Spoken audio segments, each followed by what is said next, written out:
Jazz fans, welcome back to Sights and Bites. On this episode, we are celebrating Black History Month by visiting Black-owned businesses here in Utah. We're also going to catch up with a few Jazz employees.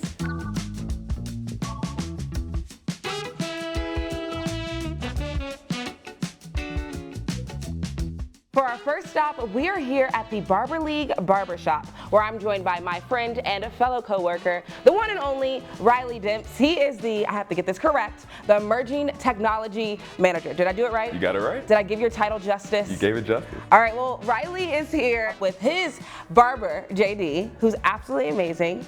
And Riley, let's get into this cut. Let's do it.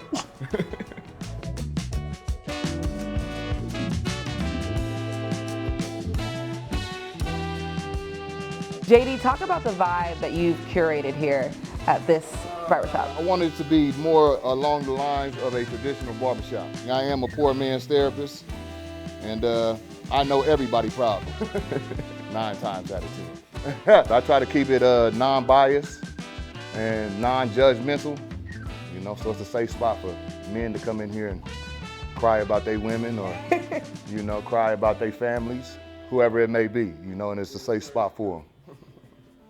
Riley, you've talked about that, like that feeling of being safe here. Why is that so important to find these pockets or places here in Utah? Yeah, no, I think it's important, and it kind of goes to the core of what we're doing with the Black Book is, you know, finding these places in a place where you might not see people that look like you everywhere.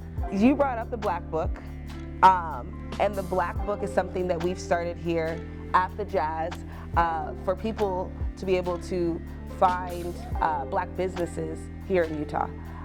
Elaborate more on how that came about. Yeah, so it was a group of Black employees at the Utah Jazz, and we came together and we're trying to figure out what's a way that we can use our platform to really elevate the Black voices that are in our community. And by doing this, we've been able to highlight almost 40, 50 businesses over the past 2 years, and now we're just taking it to the next level. And for those that don't know, the Black Book spawned from the Green Book, which was created years ago down south, and now it's something that we brought here over in Utah. Talk about the importance of representation and having people like you and having a Black man that owns the business here in Utah and how important that is. It's very huge. At the end of the day, we got such small representation, so you can't judge a book by its cover, and we need a lot more culture in Utah. I'll give Utah a lot of love for opportunity. No matter what color you are or what creed you come from, Utah does give you a lot of opportunity, and that's what they see. They see a man that came from nothing can definitely get something. You know, at the end of the day, we get these men that are Black-owned businesses. They're gonna tell other Black young men how to get it, how to do it, and how to recreate what we're doing right now. So it's awesome. Riley, you're looking good, my guy. Thank you, I appreciate it. He always get me right. He always get me right. Good to go, big dog. Appreciate you. Love, bro. Appreciate you. That's awesome. Thank you. Appreciate it. For this stop, we want to give you a sneak peek look at the Black Book Bazaar, which will be taking place here at the arena. And so my friend Nyla, who is the Creative Operations Manager for the Utah Jazz lifestyle brand Counterpoint, has curated a little pop-up shop with a local Black-owned brand called Stella & Haas.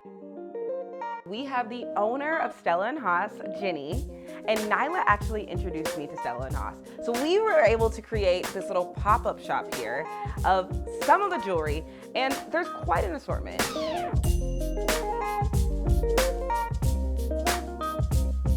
All right, so let's talk about Stella & Haas. This is a Black woman-owned brand that's based here in Utah, but it's sold nationwide, but it's inclusive.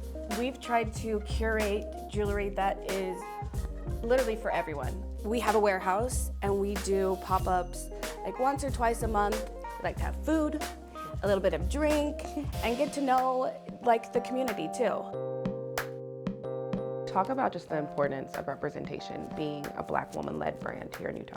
Knowing that I was having a daughter, I was actually terrified, you know, because I wanted her to have a different experience than I did.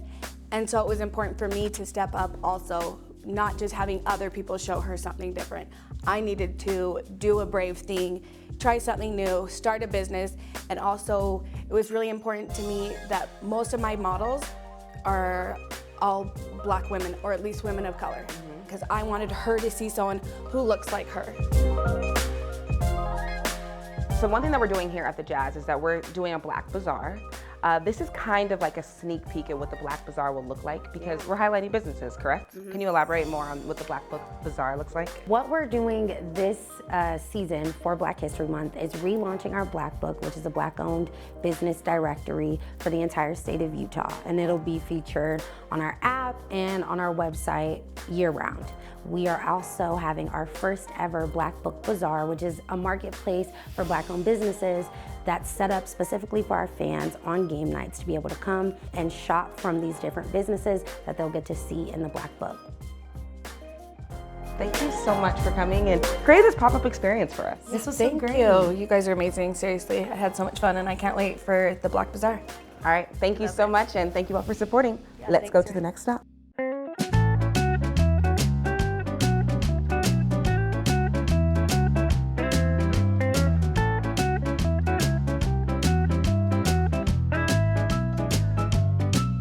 We are back for the third and final stop for this episode of Sights and Bites. And I am here joined by the CEO and the COO, Jarrell and Helena. And we're taking y'all to the south, all right? We are here at Taste of Louisiana. Yes, ma'am. I'm so happy to be here with y'all. All This is one right. of my favorite restaurants. Yes, ma'am. So please, just tell me how you all were able to bring Louisiana here to Utah.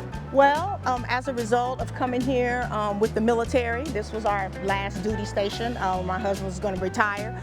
We decided, you know, our Utah neighbors, they need a taste of Louisiana in their life, right? And so thus, Taste of Louisiana was born in 2016. We started as a food truck, but just a year ago, we opened here in Woodbine Food Hall because our goal is to bridge some cultural gaps here in the great state of Utah, and what better way to do that other than breaking bread together. You can learn a lot. You can learn a lot. From each other. Yes, yes ma'am. Well, we're now gonna share the goodness. We actually have a special guest that's gonna come in and join us. All right. So I'm gonna let you get to cooking so we can whip it up and we can get the whole array. All right, so we can lay it out. Let's lay it out. This is John. Oh, y'all met Oh, you outside? already Hey, okay, how are great. you, sir? Everyone's nice met. to meet you. Amazing. Talk to me though. What you got back? I see you about to drop some in that oil. No, wait, you can't tell him though. Oh, You my can't. bad, It my has to bad. all be See. like it has to be a surprise. Okay, I'm gonna just say this. Because you might, you know, word is on the street. So is there anything that you just want, that you know you wanted to try, or maybe that you heard of, or you just want us to surprise you? Whatever you got for me, I'm a bust it down. Okay. Yeah, I'm a fan of it. So Perfect. Okay, so we'll sit right here. Hey, can you cook? No. Okay. this is busting. It's refreshing. So we going to Louisiana for this. Back to the bayou. We going to the bayou. All right. And so we have some Creole Southern type food. We are literally the food critics for today, but Taste of Louisiana is literally one of my favorite spots. Okay. Cajun crab fries. This is a Cajun collaboration. I'm excited. Do you choose food? There you go. Okay. One thing about black people is when food's good, you start to dance, all right? For me, It's that silent dance. for me, the food busting, you don't hear me say anything. My mouth, I'm stuffing my face. You know what I'm saying? While we're out here in Utah, a lot of us are transplants. We're like, where can we go where we can kind of feel that sense of community? And so my first year, we started off with just 5 or so businesses, highlighting them, and now we have over 30, 40 businesses in here. Because have you been able to find a lot of black-owned restaurants and places here? Nope. So how does it feel Not a lot. to now but know that you've kind of found a spot that you like? it gives me hope. Yeah. You know what I mean? I know here it might be hard to find some Southern style food or Southern style cooking. But you always got to start somewhere, and this is it's a fireplace to start right here, some Cajun style food. Everything is made with love, and I can taste it, so definitely keep me coming back, so I'm excited. Yeah, this These are homemade. Hey, you Would wanna look at that? Not too many people know how to make banana pudding, Exactly. man. Helena, I want you to talk about your banana pudding. Oh, okay. Had him at banana pudding. See what? Had him at banana pudding. Okay. What did you think of the vibes of meeting Jarrell and Helena? It just gave you, what kind of vibe did they give you when you first met them? Good vibes. They give me the vibe that, as I said, they're putting their soul into the food. You know what I mean? And that's the type of food that I really enjoy is, hole in the wall spots or mom and pop, whatever you want to call it. For me personally, as a young black man, I feel like it's always important to support my community. I feel like it just creates a stronger community for not only us as black people, but just as a whole. It's good vibes all around. All right, cheers. Cheers. That's some good stuff. Ain't no complaints. Bust it. Like that. Perfect. Any type of food that like comes to mind that brings special memories? My mom was, you know, she's doing her thing, man. But she used to make these salmon cakes. Ooh. And I don't know, those are my favorites. She also makes like a really busting like just like regular tuna. Okay. Tuna, like, you know, really some basic stuff, but whatever she did in there, whatever came out there was love. And again, shouts out to my Dukes. The food is a bonus, but when you just get to come together and break bread and hear people's stories and kind of share, that's what it's all about. Well, Helena and Jarrell, thank you guys so much. Thank you so much. For this Well, thank you for experience. coming out. Yeah, I'm so glad you I'm came. glad that we could grace you with some of our Southern hospitality and just share in the goodness and the gifts in which God has blessed us with. We appreciate the hospitality and the good eating always. All right. This has been our Sights and Bites Black Business Edition. Thanks for watching.